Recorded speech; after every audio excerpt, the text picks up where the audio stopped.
The story begins in the city of Valencia, where it is raining so heavily that traffic jams form across the streets. Vehicles are stuck in one place, and civilians are stranded everywhere. The radio keeps broadcasting news about a powerful storm approaching the city. The government advises people to stay where they are for their own safety. One of the vehicles belongs to a woman named Sandra. She is actually the manager of Valencia Bank. Sandra calls a man named Antonio and asks if her name is on the list of people being evacuated. Antonio tells her that he has not received any information yet. Sandra then says that even if her name appears on the list, Antonio must keep it a secret. After that, Sandra steps out of her car and heads toward the bank. She asks the staff whether they have activated the bank alarms. A man named Mahi tells her that because of the bad weather and traffic jams, most of the staff have not arrived yet. He adds that the weather will hopefully improve by noon, and they will complete the necessary work then. At that moment, an employee notices that Sandra looks a little worried. Mahi reveals that Sandra's name is on the list of employees who may be fired from the bank. When Sandra returns to her office, she immediately calls Antonio again to confirm the news. She learns that her name has indeed been added to the list, which means she is almost certain to lose her job. Hearing this, Sandra feels completely devastated. At that very moment, a group of armed gangsters suddenly attacks the bank. Some of them are wearing bomb vests and quickly threaten all the officers with their guns. Meanwhile, Sandra is in her office talking to her relative, Walken. She asks Walken for help so she can avoid losing her job, but Walken bluntly tells her that he cannot do anything to help. Suddenly, a gangster named Gallego, along with his partner Jack, bursts into the office. They tie Sandra's hands and feet and take her hostage. After that, they use special tools to break into the bank vault and begin stealing the money. They also start digging a tunnel underground. Their plan is to move all the stolen goods through this tunnel and take them out of the bank. Meanwhile, the gang leader Uruguayo carefully controls everyone inside the bank so that no one outside notices the robbery. However, he suddenly realizes that someone has pressed the office alarm button. Uruguayo becomes furious and brutally beats the man responsible. He then threatens to blow up the entire bank. At that moment, a woman begs him not to detonate the bomb. She says that her son is alone at home and waiting for her. She pleads with him to show mercy. Uruguayo then tells the woman to call her son. He gives her 5 minutes to talk to him. After that, he allows all the hostages 1.5 minutes to speak with their families. In reality, Uruguayo is only trying to scare them and has no intention of killing anyone. Meanwhile, the police receive the alarm signal and quickly realize that thieves have broken into the bank. Detective Domingo calls the bank's number. One of the gangsters answers the call and threatens to kill all the hostages if the police try to interfere before they complete their mission. The gangsters demand a car and a plane in exchange for the prisoners' lives. However, Detective Domingo says that he cannot make such a decision alone and needs permission from a senior officer. Later, Gallego informs his boss that the tunnel they built for their escape has flooded because of the heavy rain. They decide to wait for half an hour so the water level can go down. During this time, Sandra tells Gallego that she is about to be fired from her job. She then advises him to rob a specific safe in the bank. According to Sandra, that safe contains a secret that could completely change their lives if it is revealed. However, Sandra says she will only tell him about the special safe if he agrees to give her a share of the stolen money. Meanwhile, a politician named Jones is lying in a hospital in a coma. His wife Mariana is sitting beside him when she suddenly sees news of a bank robbery on television. She becomes terrified and immediately calls Detective Julio to ask if the news is true. Julio replies that he has not heard anything about it yet. Mariana then explains that her husband Jones owns a special safe in that bank. If anyone opens that safe, Jones could fall into serious trouble. Julio tries to calm her down and promises that he will personally investigate the situation. After that, Julio calls Officer Ferran and tells him everything Mariana had explained. Julio says he does not know what is inside that safe, but whatever it is must be extremely confidential.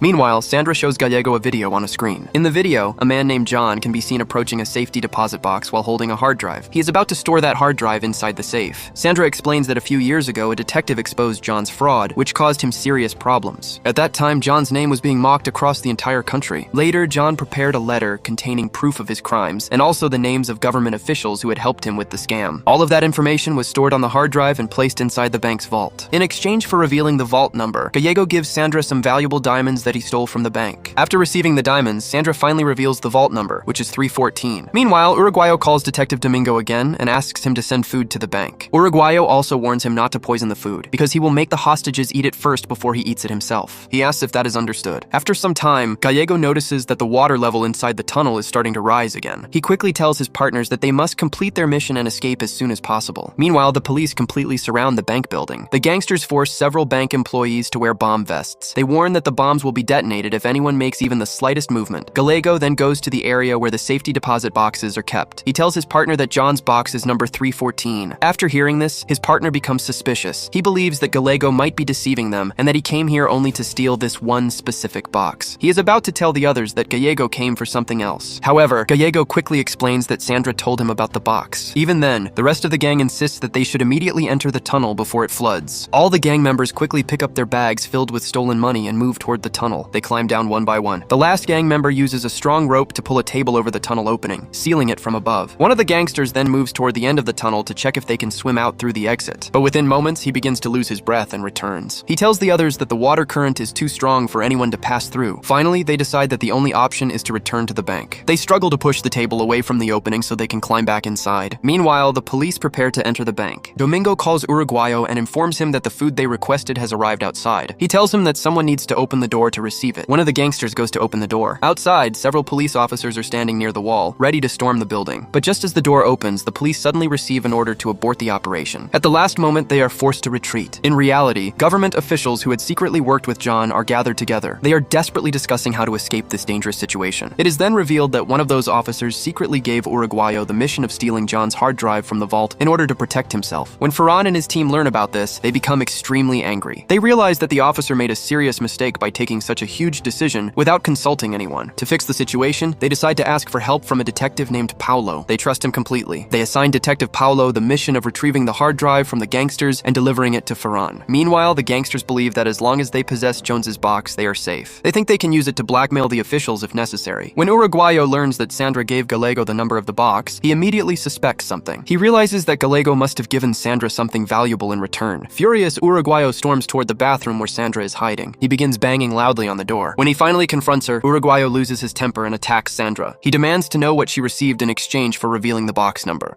Soon after, Gallego arrives and begins fighting with Uruguayo. He is actually angry because Uruguayo kept the existence of the valuable box a secret from the rest of the gang. When Uruguayo enters the bathroom, he finds the bag that once contained the diamonds. However, the bag is now completely empty. This discovery makes him even more furious. He realizes that Gallego paid Sandra with diamonds instead of money. Uruguayo then tells the rest of the gang that Sandra swallowed the diamonds so no one could take them from her. Meanwhile, another gangster named Loco begins trying to access the files stored on the hard drive, but instead of the files, he finds a chess game on the screen that contains a strange puzzle. As soon as he makes a wrong move, all the data on the hard disk is automatically deleted. He desperately tries to recover the data, but nothing works. Shortly afterward, Detective Paulo begins working on the case. He calls the bank and Uruguayo answers the phone. By this time, the police have already surrounded the bank. Uruguayo becomes furious because his gang's escape now seems impossible. Paulo announces that he will handle the situation from this point forward. He says that he wants to meet Uruguayo in person since he is the leader of the gang. However, Uruguayo refuses at first because he fears the police might shoot him. Paulo then promises that no one will harm him. Only after hearing this assurance does Uruguayo agree to meet him at the bank's entrance. When Uruguayo comes out to meet him, Paulo tells him that he can help the gang escape. But in return, Uruguayo must follow every instruction he gives. After returning inside the bank, Uruguayo tells his gang members that Paulo is willing to help them escape. However, some of the gangsters suspect that this might be a trick by the police. Uruguayo explains Paulo's plan. According to the plan, Paulo will go to the 4th floor of a nearby building. The gang members will move to the 2nd floor of the bank. From there, they will climb through a window and enter a nearby apartment. Inside the apartment, they will find police uniforms. They will wear those uniforms and quietly escape without raising suspicion. At that moment, Loco tells Uruguayo that because of his mistake, all the data on the hard disk has been erased. Hearing this, Uruguayo becomes extremely angry and begins beating Loco violently. Just then, Gallego arrives and tries to calm Uruguayo down. But when he learns what happened to the hard disk, he also becomes furious. He joins Uruguayo and beats Loco severely. They soon realize that their final bargaining tool has been destroyed. Following Paulo's instructions, the gang quietly moves into the building next to the bank. One of Paulo's men is already waiting there for them. The gang members quickly change into the police uniforms. However, suddenly Gallego strikes Paulo's man on the head and knocks him unconscious. The gang then leaves without informing Paulo. They do this so that no one will discover that the hard disk is now empty. After that, they take Sandra and Toy down to the entrance of the building. There they encounter several police guards. Before allowing them to leave, the guards ask them to show their identification cards. When the guards question Sandra's presence, Gallego says that they found her on the 5th floor. But the officers begin to suspect something is wrong and stop them from leaving. At that moment, Uruguayo and his gang suddenly point their guns at the police. The officers immediately draw their weapons as well. A fierce gunfight breaks out between both sides. During the chaos, Sandra is shot in the arm. Gallego and Uruguayo quickly pick her up and carry her to a safe corner of the building. Both of them feel guilty and sorry for her. They decide to leave her there so that she will not remain in danger with them. Uruguayo asks Sandra to delay the police for as long as possible. After saying goodbye to her, both men leave the area.